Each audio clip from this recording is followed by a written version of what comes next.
ওয়াউফু ইযা ওয়া'আদতুম, যখন তুমি কারো সাথে ওয়াদা করবে, ওয়াদা এটা পালন করতে হবে, ওয়াদা ভঙ্গ করা যাবে না।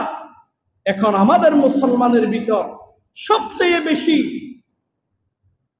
এই গুণটা চলে এসেছে। কারো সাথে ওয়াদা করছি, ওয়াদা আমরা রাখতে পারি না। আপনি যদি ওয়াদা রাখতে না পারেন তাহলে ওয়াদা আপনি করবেন না।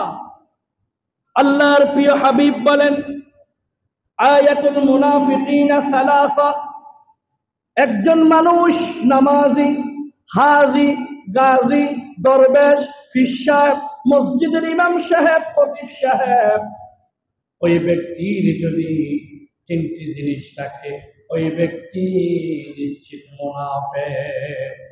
এক নম্বর, ইযা হাদ্দাসা কাযাবা, যখন কথা বলবে মিথ্যা বলবে। ওয়া ইযা ওয়া'আদা আখলাফা, যখন ওয়াদা করবে ওয়াদা ঠিক রাখতে পারবে না। ওয়া ইযা তুমিনা খাওয়ানা, যখন আমানত রাখা হবে আমানত খিয়ানত করবে।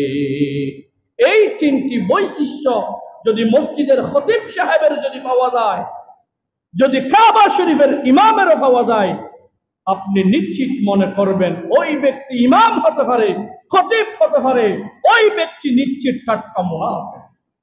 সম্মানিত ভাই বন্ধুগণ, যারা মিথ্যা কথা বলে, ওয়াদা রক্ষা করতে পারে না, আমানতের খিয়ানত করে, ওই ব্যক্তি কোনোদিন নিজেকে প্রকৃত ইমানদার পরিচয় দিতে পারবে না। আল্লাহ সুবহানাহু ওয়া তাআলা দুনিয়ার সমস্ত ইমানদারকে লক্ষ্য করে কোরআনুল কারীমের 5 নম্বর সূরা মাইদার মধ্যে বলেন, ইয়া আইয়ুহাল্লাযীনা আমানু আওফু বিল উকুদ, ও হে দুনিয়ার ইমানদাররা, তোমরা যেই যার সাথে ওয়াদা করেছো, তোমরা ওই ওয়াদা তোমরা পূর্ণ করো।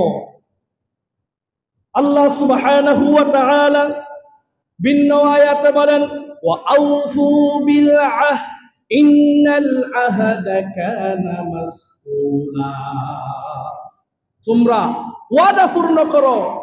ওয়াদার ব্যাপারে কাল কিয়ামতের ময়দানে তোমাকে প্রশ্ন করা হবে।